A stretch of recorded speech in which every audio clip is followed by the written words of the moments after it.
नमस्कार. ओम साईराम. मी मंजिरी भालेराव. आज श्री साई सच्चरित्रचा अध्याय 40चं वाचन करणार आहे. अध्याय 40. उद्यापन कथानम. व्रतांच्या समाप्तीच्या वेळी करायच्या विधीच्या प्रसंगी घडलेल्या गोष्टींचे वर्णन. श्री गणेशाला नमस्कार असो, श्री सरस्वती देवीला नमस्कार असो, श्री गुरु महाराजांना नमस्कार असो, श्री कुलदेवतेला नमस्कार असो, श्री सीता व श्री रामचंद्र यांना नमस्कार असो, श्री सद्गुरू साईनाथांना नमस्कार असो. धन्य धन्य श्री साई समर्थ की ज्यांनी या ग्रंथरूपाने प्रपंचाचा व परमार्थाचा उपदेश करून भक्तांना कृतार्थ केले आणि आपल्या हाती घेतलेल्या कार्याचा उद्देश साधून घेतला. त्यांचा हात मस्तकावर पडताच ते तात्काळ शक्तिपात करतात आणि गुरु व शिष्य यातील भेदाचा निपात करून शिष्याला न मिळणारी वस्तूही मिळवून देतात. मी तूपणाची वेगळी भावना घालवून साष्टांग नमस्कार करून त्यांना अनन्यपणे शरण जाताच ते आपल्याला आलिंगन देऊन हृदयाशी धरतात.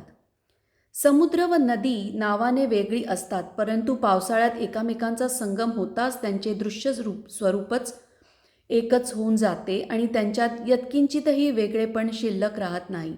त्याच मनाच्या वृत्तीने सद्गुरू साईनाथांना अनन्य भक्तीने शरण गेले असता तेही भक्तांची उत्तम भक्ती पाहून आपले मोठेपण त्यांना बहाल करतात. ओवी 1 ते 5. दीनांवर दया करणारा श्री साईनाथा, तुझा जय जयकार असो.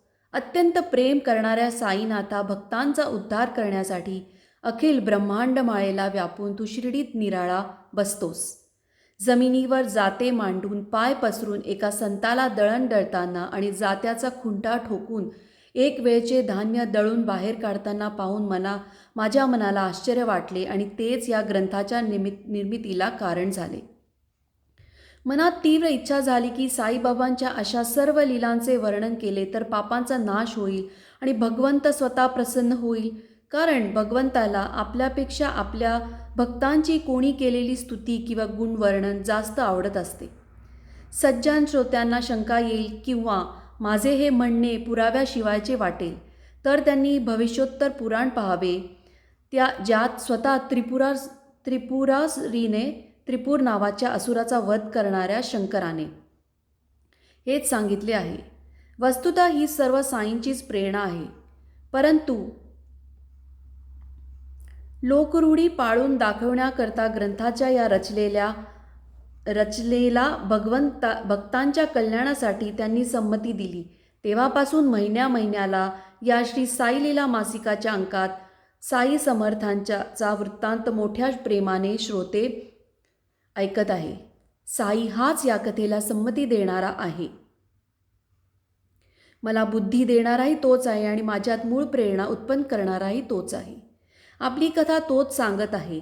हा हेमाडपंत स्वतःला वाटेल तसे कथानक रचित आहे असाच संशय मनात धरू नका. श्रोत्यांना मी विनंती करतो की या चरित्राचे गुण किंवा दोष माझ्या माथी मारू नका. चांगले गुण असतील तरी ते साईंचे आणि दोष दिसले तरी ते त्यांचेच असतील. मी तर दोऱ्यांच्या आधाराने नाचणारे कळसूत्री बाहुले आहे. सूत्रधाराच्या हातात बाहुल्यांच्या दोऱ्या असतात. त्याला वाटेल ते रंगबिरंगी अथवा नाना प्रकारचे दृश्य चरित्राला अनुसरून तो नाचविल. ओवी 6 ते 16. ही प्रस्तावना आता पुरे. श्रोत्यांचे मन अति उत्सुकतेने भरलेले आहे. कथेचे कोणते नवल विशेष आहे असे ते विचारतात. त्यासाठी गुरु आणि त्यांच्या भक्तांच्या महानतेचे वर्णन करूया. मागचा अध्याय संपविताना पुढील अध्यायाची सुरुवात जशी आठवेल तशी सांगायचे ठरवले होते ती आता आठवली म्हणून सांगतो. आता हे गोड आख्यान श्रोत्यांनी सावधानपूर्वक ऐकावे. भक्ताने प्रेमाने जेव घातले तर साईंना अत्यंत समाधान वाटते. तान्या बाळाचा त्याच्या आईला जसा प्रेमाचा उमाळा असतो तसाच साईनाथ आपल्या भक्ताला अनुभव देतात. भक्त कोठेही राहत असला तरी त्याच्यासाठी ते धावत येतात. त्यांचे हे उपकार कोणाला फेडता येतील बरे. शरीराने शिर्डीत वावरत असत, परंतु त्यांचे हिंडणे फिरणे तिन्ही लोकात असे. याविषयीची गोड हकीकत शांत चित्ताने ऐका. ओवी 17 ते 21. भक्तश्रेष्ठ बाळासाहेब देव, ज्यांची साईचरणी गाढ श्रद्धा होती, त्यांची आई सर्वांचे कल्याण होण्यासाठी नेहमी व्रतवैकल्ये स्वतःला लावून घेणारे लहान मोठे धार्मिक नेम किंवा नियम करीत असे. तिच्या हातून नाना प्रकारची अनेक व्रते घडली होती, परंतु ती सर्व यथास्थित संपूर्ण व्हायला त्यांचे उद्यापन व्रताच्या समाप्तीच्या वेळी करायचा विधी किंवा कार्यविशेष राहिले होते. व्रतांची नियोजित संख्या पूर्ण झाल्यावर त्यांचे उद्यापन करावे लागते, नाहीतर पदरी पुण्य पडत नसते आणि ती व्रतेही त्याशिवाय अपूर्ण राहतात. देवांनी आईच्या 25-30 व्रतांच्या उद्यापनासाठी 100-200 ब्राह्मणांना जेवणासाठी आमंत्रण दिले. उद्यापनासाठी दिवस ठरविला आणि साईबाबांना आमंत्रण करण्यासाठी बापूसाहेब जोगांना पत्र लिहिले. पहा, आपण आल्याशिवाय उद्यापनाची सांगता होणार नाही, तेव्हा माझी ही प्रार्थना मान्य करून या दिनाला आभारी करावे. मी तर सरकारचा नोकर आहे, पोटासाठी ही चाकरी करतो, त्यातूनच साधवेल तितका परमार्थ करतो हे आपण मनात जाणतच आहात. डहाणूहून इतक्या दूर शिर्डीला स्वतः येण्यास मी लाचार आहे, तरी आपण या आमंत्रणाचा स्वीकार कराल अशी मला फार आशा आहे. अशा प्रकारे देवांचे पत्र बापूसाहेब जोगांनी बाबांना संपूर्णपणे ऐकवले आणि म्हणाले की देवांचा हा कार्यभाग आपण व्यवस्थितपणे साधून द्यावा. बाबांनी देवांचे हे शुद्ध भावाचे आमंत्रण सर्व ऐकून घेतले आणि म्हणाले, ज्याला माझी आठवण असते त्याची मीही सदा आठवण करीत असतो. मला गाडी, घोडी, विमान किंवा आगगाडी लागत नसते. जो मला प्रेमाने हाक मारतो त्यापुढे मी तत्काळ प्रकट होतो. तू, मी व तिसरा असे तिघे मिळून आपण जाऊया. त्याप्रमाणे पत्राचे उत्तर पाठवून दे. पत्र लिहिणाऱ्याला बाळासाहेब देवाला आनंद होईल. जे जे बाबा बोलले ते जोगांनी देवांना कळवले आणि बाबांच्या कधीही खोटे न ठरणाऱ्या शब्दांनी देव फार खुश झाले. देवांची पूर्ण खात्री झाली की बाबा आता नक्की येतील, परंतु हे जेव्हा प्रत्यक्षात अनुभवास येईल तो दिवस सोन्याचा म्हणावा लागेल. तसेच देवांना हेही ठाऊक होते की शिर्डीत सोडून बाबा 3च गावी जात असत आणि तेही क्वचितच ते जात असत. सदा शिर्डीतच ते राहत असत. सटी सामाही 6 महिन्यांनी, म्हणजे कधीतरी मनात आल्यास राहत्यास जात, तर कधी रुई किंवा निमगावास जात. याखेरीज त्यांची वस्ती सतत शिर्डीतच असायची. या 3 गावांपलीकडे ते केव्हाही कोणाकडेही जात नसत. मग ते इतके लांब डहाणूला माझ्याकडे कसे येतील? परंतु ते श्री विष्णूचे पूर्ण अवतार आहेत. इच्छा झाल्यास मनास वाटेल तेथे कोठेही जाऊ शकतात. त्यांचे येणे जाणे लोकरीत किंवा रूढी म्हणून असते. खरे पाहिले तर ते आतबाहेर सर्व ठिकाणी भरलेले आहेत. त्यांचे शिर्डीहून येथे येणे किंवा येथून शिर्डीला परत जाणे या दोन्ही गोष्टी आकाशाला सुद्धा कळणार नाहीत. ते पूर्णपणे आतून व बाहेरून त्याला व्यापून आहेत. बाबांची हालचाल अशीच समजवण्यास कठीण असते. सर्व हलणाऱ्या व न हलणाऱ्या वस्तूंमध्ये ते भरलेले आहेत. त्यांना कुठेही आले आहे येणे जाणे. त्यांना कुठले आले आहे येणे जाणे. लहर येईल तेथे ते प्रगट होतात. ओवी 22 ते 41. असो, त्याआधी 1 महिन्याच्या सुमारास एक संन्यासी डहाणू रेल्वे स्टेशनवर आपल्या कामासाठी स्टेशन मास्तरकडे आला. तो गोशाळेचा प्रचारक व तशाच एका गायींच्या संस्थेचा स्वयंसेवक असून संस्थेची सांपत्तिक स्थिती सुधारण्यासाठी वर्गणी मागायला आला होता. मास्तराने त्याला युक्ती सांगितली, तुम्ही गावात जा, तेथे तुमची चांगली व्यवस्था होईल. तेथे मामलेदार आहे. त्यांच्यापुढे हा विचार मांडा, म्हणजे थेट सावकार मिळतील आणि तुमच्या कार्याला हातभार लावतील. एका मामलेदारांना आपल्या बाजूला वळवून घेतले की हा म्हणता धर्माच्या कामासाठी वर्गणी गोळा होईल. तुम्ही स्वस्थ चित्ताने तेथे जा. असे मास्तर बोलत होते तोच बाहेर घोड्याचे टाप वाजले आणि मामलेदारच तेथे आले. ते गाडीतून उतरले आणि स्टेशनाच्या आत मास्तरांना भेटायला त्यांच्या खोलीत शिरले. तोच मास्तर संन्याशाला म्हणाला, मामलेदार येथेच आले आहे की, घ्या आता, बोला काय ते. सुदैवाने ते तुम्हाला आयतेच भेटले आहे. त्यावर संन्याशांनी मामलेदारांना आपल्या मनातील गोष्ट सांगितली. मग ते दोघे खोलीच्या बाहेर आले आणि तेथेच एका पेटीवर बसले. संन्यासी विनंती करू लागले, हे कार्य पार पाडले पाहिजे. गायींच्या रक्षणाचे धर्मकार्य आपल्या हाती घेतल्याशिवाय माझ्यासारख्या परक्या माणसाकडून हे कार्य तीळमात्रही सिद्धीस जाईल का? आपण तालुक्याचे अधिकारी आहात आणि मी तर असा हा भिकारी आहे. गायींची उपासमार टाळण्यासाठी लोकांच्या दारोदारी फिरत असतो. तुम्ही एक शब्द जरी टाकलात तर माझे काम चटकन होईल आणि तुम्हाला गोमातांचे आशीर्वाद मिळून तुमची कीर्ती निश्चितपणे वाढेल. संन्याशांची विनंती ऐकून देवांनी त्यांना काय उत्तर दिले ते पहा. सध्या गावातले मोठे सावकार रावसाहेब नरोत्तम शेठ, ज्यांच्या हृदयात दुःखी प्राण्यांबद्दल मोठी दया असते व जे मोठे खटपटीही आहेत, ते एक वर्गणी गोळा करीत आहेत.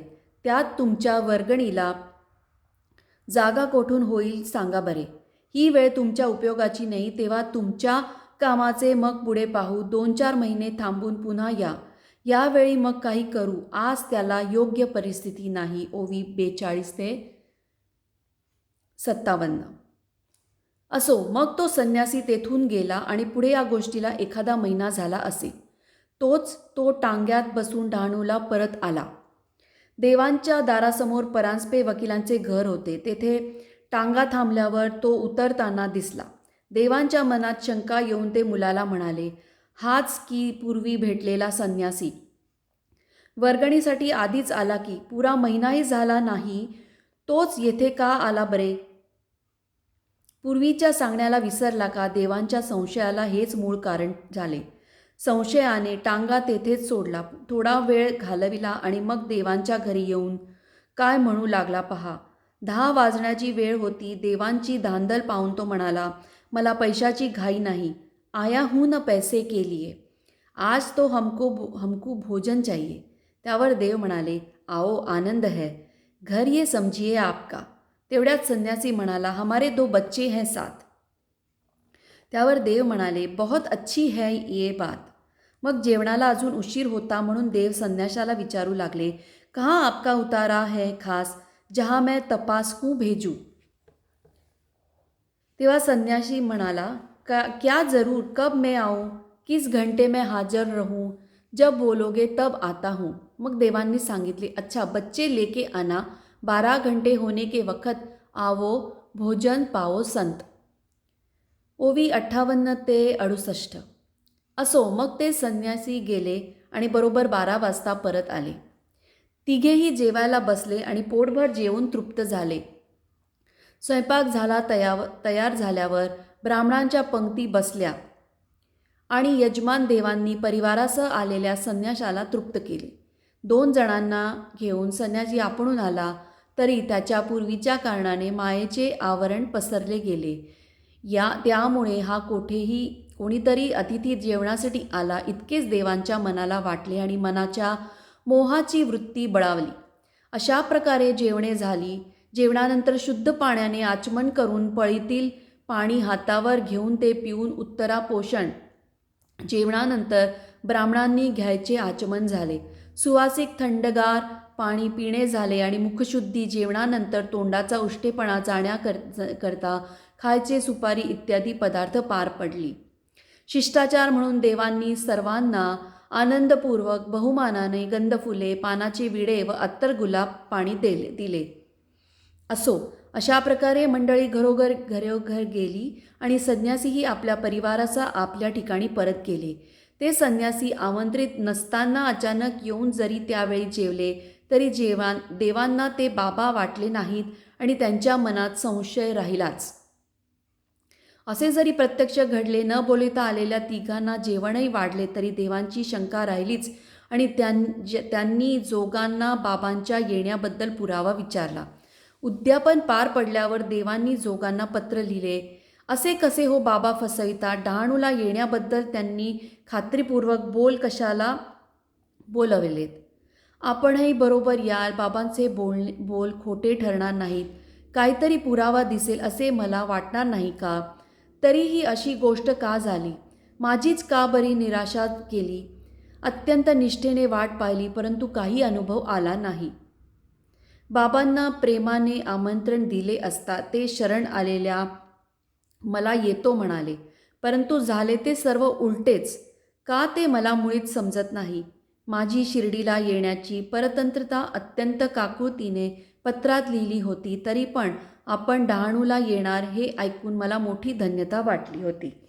ते ऐकल्यावर आपण कोणत्याही निमित्ताने व कोणत्याही रूपाने याल असे वाटले होते, परंतु तसे काही घडले नाही याचे मला विशेष आश्चर्य वाटते.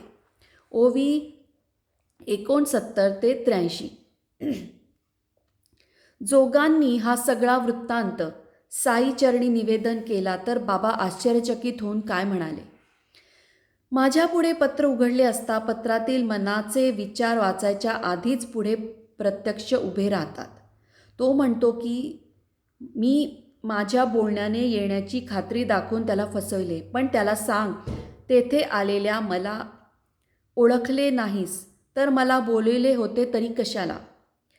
लौकिकदृष्ट्या येथून मी हललो नाही, परंतु उद्यापनाचे जेवण जेवून आलो. दोघांसह येईन बोललो होतो तसा दोघांबरोबर गेलो होतो. जेवायला अजून अवकाश होता तेव्हा मी आधी एकटाच सावकाश आलो होतो. तुला माझा संन्याशाचा वेश आठवत नाही का? अशा रीतीने प्रथम मी आलो होतो. अचानक आलेला पाहून मी पैसे मागीन अशी तुझ्या मनात भीती वाटली नव्हती का? आणि तुझा तो संशय मी फेडला नव्हता का? दोघांना घेऊन फक्त जेवणासाठी येईन असे सांगून जेवणाच्या वेळी दोघांसह येऊन जेवलो नव्हतो का? पहा, माझ्या शब्दांकरिता मी जीव देखील देईन, परंतु माझे तोंडचे शब्द कधी खोटे ठरणार नाही. साईनाथांनी असे म्हटल्यावर जोगांचा आनंद त्यांच्या हृदयात मावेना. बाबांनी दिलेला शब्द कधीही खोटा होत नसे हा सर्वांचाच अनुभव होता. नंतर जोगांनी एक सविस्तर पत्र लिहून मोठ्या खुशीने ही गोष्ट देवांना कळवली. देवांनी ते पत्र वाचले आणि त्यांचे डोळे प्रेमाच्या उमाळ्याने झाकले गेले आणि साईबाबांना मी उगाच दोष दिला, माझा धिक्कार असो असे म्हणून मनात ते लज्जित झाले. बाबांचा महिमा धन्य आहे, मला सर्व काही समजते या अभिमानाचा धिक्कार असो.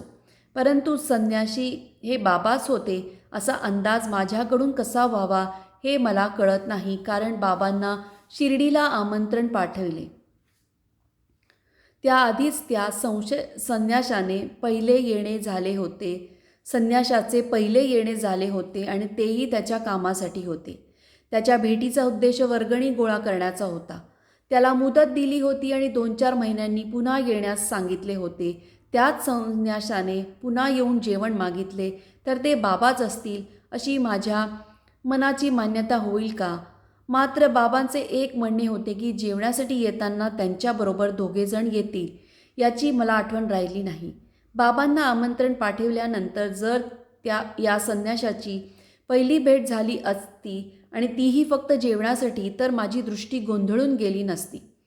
परंतु तो आला गोरक्षणाच्या निमित्ताने, गायीच्या पोषणासाठी, पैसे गोळा करण्यासाठी आणि साईबाबांना उद्यापनाचे आमंत्रण गेले ते त्यानंतर. परंतु असा मोह पडला आणि त्यामुळे असा प्रकार घडला. दोघांसह येऊन जेवला तरी तो संन्याशी मला अन्नार्थीच वाटला. पूर्वी ओळख नसलेला कोणीही दोघांसह जेवणाच्या वेळी अकस्मात आला असता तर ते खात्रीने साईच वाटले असते. परंतु या संतांची रीत अशीच असते.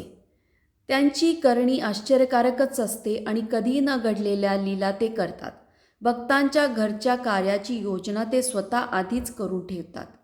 भक्त अनन्यपणे त्यांच्या चरणी आसक्त झाला म्हणजे त्याच्या कार्याची सिद्धी अशीच अचानक होत असते. संतांच्या कृतीची आपल्याला कल्पना नसते. चिंतामणी इच्छिलेली गोष्टच देतो, कल्पवृक्ष मनात आणलेली वस्तूच देतो, कामधेनू इच्छिलेले पदार्थच उत्पन्न करणारी असते, परंतु गुरुमाऊली कधी कल्पना न केलेल्या गोष्टीही देऊन टाकते. ओवी 84 ते 105. असो, या ठिकाणी बाबांना आमंत्रण केलेले होते आणि ते संन्याशाच्या रूपाने प्रगट झाले. परंतु त्यांच्या लीलेचा चमत्काराला पार नसतो. कधीकधी बोलवल्याशिवायही ते येतात. कधी छायाचित्राच्या रूपाने तर कधी मातीच्या मूर्तीच्या रूपाने आपोआप प्रगट होत असतात. अशा त्यांच्या कृपेला अंतच नसतो. या विषयीचा माझा अनुभव ऐकून श्रोत्यांना आश्चर्य वाटेल आणि साईबाबांच्या लीलेचा महिमा कळेल. माझी ही गोष्ट पूर्व कधी न घडलेली अगदी विलक्षण आहे. कोणी हिला कथा म्हणोत की काल्पनिक गोष्ट म्हणोत, खुशाल काहीही म्हणोत, श्रोत्यांनी मात्र ती लक्षपूर्वक ऐकायला तयार व्हावे. आळस, झोप व थकवा टाकून सावधान होऊन ही कथा ऐकण्याचे दान मला द्या, म्हणजे माझे समाधान होईल. मनातील शोक, चिंता एक क्षण झुगारून स्वस्थ चित्ताने या कथांचे ऐकणे कामाला येईल. पुढे मनन व सतत चिंतन घडेल आणि तेथून पुढे प्रत्यक्ष अनुभव प्राप्त होईल. परंतु या सर्वांना कथा ऐकणे हाच आधार आहे, तेच या सर्वांचे सार आहे आणि त्या योगानेच सुख दुःखे, उद्योग व चिंता यांनी भरलेला संसार निश्चितपणे पार केला जातो. ओवी 106 ते 112. इसवी सन 1917 मधील फाल्गुन महिन्याच्या पौर्णिमेच्या दिवशी बिछाण्यात झोपेत असताना पहाटे मला एक स्वप्न पडले. साईंचे कृत्य पहा. सुंदर संन्याशाचा पोशाख होता. मला दर्शन देऊन जागविले आणि म्हणाले, आज मी जेवायला येईन. मधले जागणेसुद्धा पूर्णपणे स्वप्नच असते, कारण झोपेतून उठल्यावर मी आठवण करू लागलो, डोळे उघडून पाहू लागलो, तर त्या ठिकाणी त्या जागी साईही नव्हते आणि दुसरे कोणीही नव्हते. क्षणापूर्वीचे ते स्वप्न होते, जागे पण मुळीच नव्हते. मनाची अशी खात्री झाल्यावर स्वप्नातील अवस्था आठवू लागलो. मला किंचितही विस्मरणाशिवाय अक्षरनक्षर आठवले. आज मी जेवायला येईन हे साईबाबांचे स्पष्ट म्हणणे ऐकून माझ्या जीवाला आनंद झाला आणि ही बातमी बायकोला सांगितली. ध्यानी मनी साईंचे चिंतन ही तर सततची सवय होती. साईबाबांचा असा 7 वर्षांचा सहवास होता, तरी ते कधी जेवायला येतील अशी आशा व कल्पनाही नव्हती. असो, बायकोला मी सांगून ठेवले की आज होळीचा सण आहे, पावशेर तांदूळ जास्त शिजवायला ठेवण्याची आठवण ठेवावी. तिलाही इतकेच सांगितल्यावर ती कारण विचारू लागली. मी म्हटले, आजच्या सणाला एक पाहुणा जेवायला येणार आहे. तर ती म्हणाली, कोण येणार आहे सांगा. तिला हे जाणण्याची मोठी उत्सुकता झाली, परंतु खरे कारण मी सांगितले तर ते थट्टेला निमित्त होईल हेही मला पूर्णपणे ठाऊक होते. तरी पण सत्याची फसवणूक होऊ नये म्हणून श्रद्धापूर्वक खरी गोष्ट तिला मी वर्णन करून सांगितली आणि म्हणालो, हे श्रद्धेश्वर आहे. जशी ज्याची मनाची समजूत असेल तशी एखादी गोष्ट त्याला खोटी किंवा खरी वाटत असते. सर्व प्रकारे हे मनावरच अवलंबून असते. अशा तऱ्हेने तिचा विश्वास पटविण्याचा मी कितीही प्रयत्न केला तरी तिच्या मनाला ते पटेना. ती म्हणाली, शिर्डीहून इतक्या दूर बाबा आपल्याकडे कशाला बरे येतील? आपल्या येथे जेवण ते काय आणि आपला होळीचा सण तो कसला? शिर्डीतले गोड पक्वान्न सोडून येथले निकृष्ट अन्न ते खातील का? अशा प्रकारे तिचे भाषण ऐकून मी म्हणालो, पावशेर तांदूळ भिजत ठेवायला किती त्रास पडणार आहे? पावशेर तांदूळाची तुला काही कमी नाही. पाहुणे प्रत्यक्ष साईच येतील असे तुला मीही म्हणत नाही, परंतु कोणाचे तरी येणे होईल हे मला खात्रीने वाटते. मग तू मनात कसेही मानून घे, मी त्यांना साईंसारखेच मानीन. फार कशाला, मी त्यांना दुसरे कोणीही न मानता प्रत्यक्ष साईच मानीन आणि माझे स्वप्न खरे ठरेल. ओवी 113 ते 129. असो, आमचे असे बोलणे झाले. पुढे दुपारची वेळ झाली. यथाविधी होळीची पूजा आटोपल्यावर जेवणाची ताटे मांडली. मुली, जावई, नाती, इष्टमित्र वगैरेंच्या पाट ताटांसह पंक्ती मांडल्या आणि चित्रविचित्र रांगोळ्या घातल्या. त्यातच एक मुख्य रांगेत मध्यभागी एक पाट मांडला आणि इतरांसारखे साईबाबांसाठीही एक ताट वाढले. ताटाभोवती रंगबिरंगी तजेलदार रांगोळी घातली. प्रत्येक जेवणाऱ्याला तांब्याच्या पंचपात्री व पळी ठेवली. सर्वांच्या त्या मेळाव्यात सर्व काही एकसारखेच ठेवले होते. पापड, सांडगे, कोशिंबिरी व शोभून दिसणारी लोणची व रायती वाढली. नाना प्रकारच्या भाज्या, खिरीही वाढल्या आणि बहुतेक सर्व तयारी झाली. 12 वाजलेले पाहून जेवणारे सोवळी. धार्मिक कार्याच्या व भोजनाच्या वेळी शुद्धतेने राहता यावे म्हणून वेगळे ठेवलेले रेशमी वस्त्र नेसलेले आणि एक पाटावर येऊन बसले. तरीसुद्धा आणखी दुसरे कोणी आले नाही. सर्व पाने जेवणाऱ्यांनी भरून गेली. भात पोळी व वरण वाढले. मध्यभागातील रिकाम्या ताटाशिवाय त्या ठिकाणी कसलीही कमतरता नव्हती.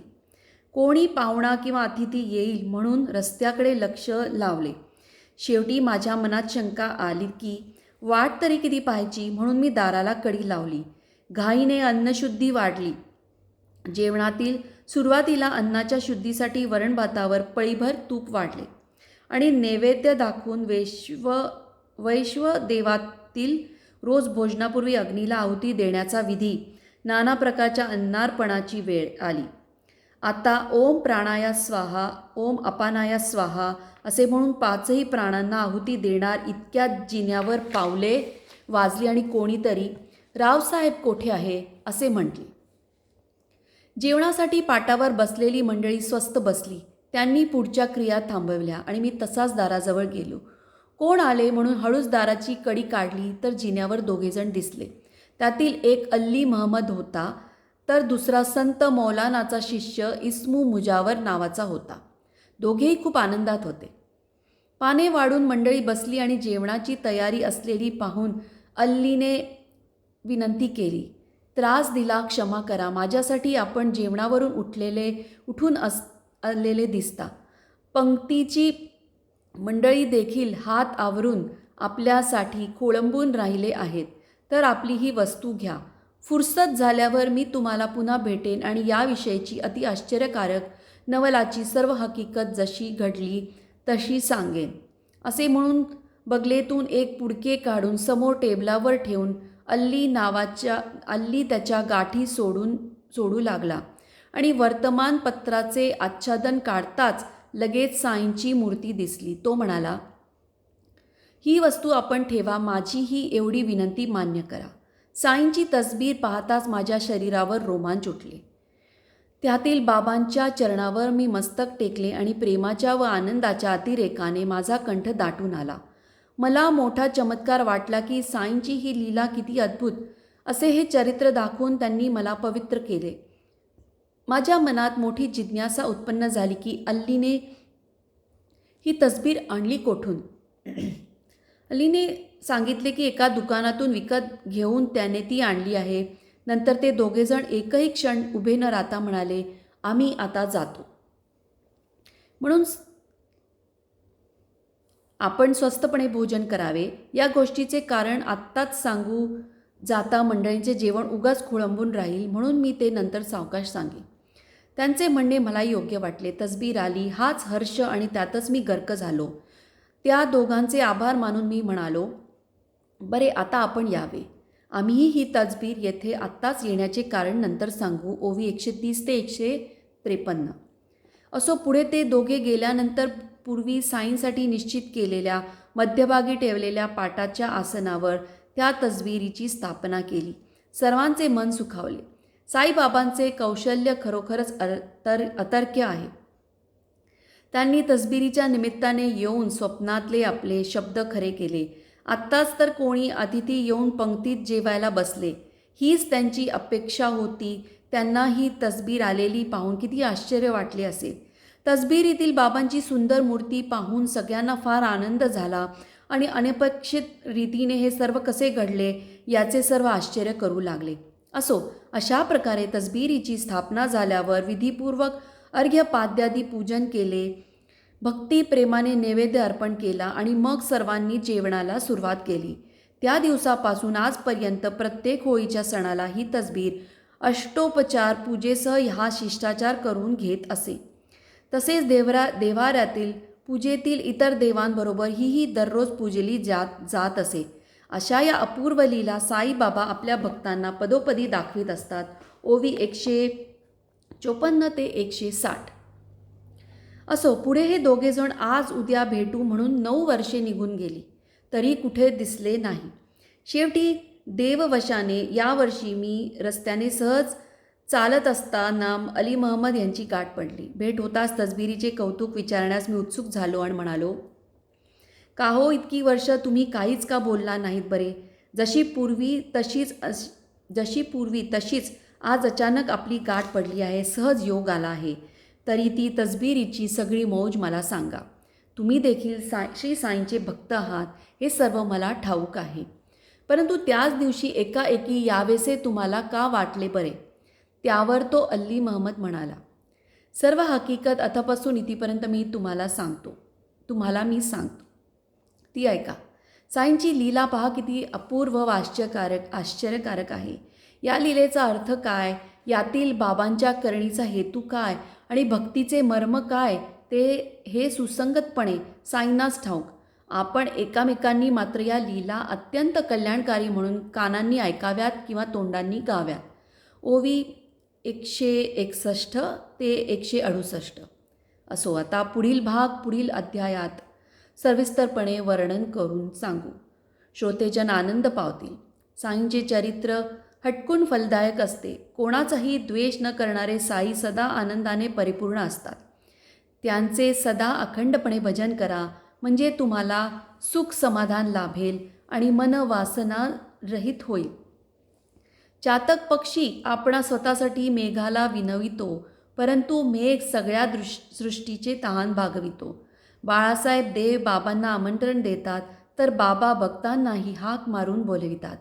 भक्तांच्या रांगेत श्रोतेही बसतात आणि उद्यापनाची कथा ऐकून साई सहवासाचा आनंद भोगतात आणि तृप्तीचे ढेकर देतात. साईबाबा न बोलवताही कसे येतात, मातीच्या मूर्तीच्या रूपाने कसे प्रकट होतात, आपल्या दासांना कसे आभारी करतात आणि पदोपदी जागवितातही कसे, हे सर्व ते भक्त अनुभवतात. असो, हेमाडपंत साईंना शरण आले आहेत. पुढील कथेची हीच मांडणी आहे. साई आपण यथेष्ट निरूपण करून ती मांडणी पुरी करून घेतली. शरण आलेल्यांना पाठीशी घालतात. याच त्यांच्या बिद्रासाठी हेमाडपंत साईंच्या पायी मिठी घालतात आणि साईही त्यांना परत ढकलून देत नाही. ओवी 69 ते 175. सर्वांचे कल्याण असो. अशा प्रकारे संत व सज्जन यांनी प्रेरणा केलेल्या, भक्त हेमाडपंत यांनी रचलेल्या श्री साई समर्थ यांच्या सत्यचरित्राचा उद्यापन कथा कथनम नावाचा 40वा अध्याय समाप्त झाला. श्री सद्गुरू साईनाथांना अर्पण असो. सर्वत्र मंगल असो. शुभम भवतु, शुभम भवतु, शुभम भवतु. ओम साईराम. जय मोहनजी. हा अध्याय इथेच समाप्त होत आहे. नमस्कार.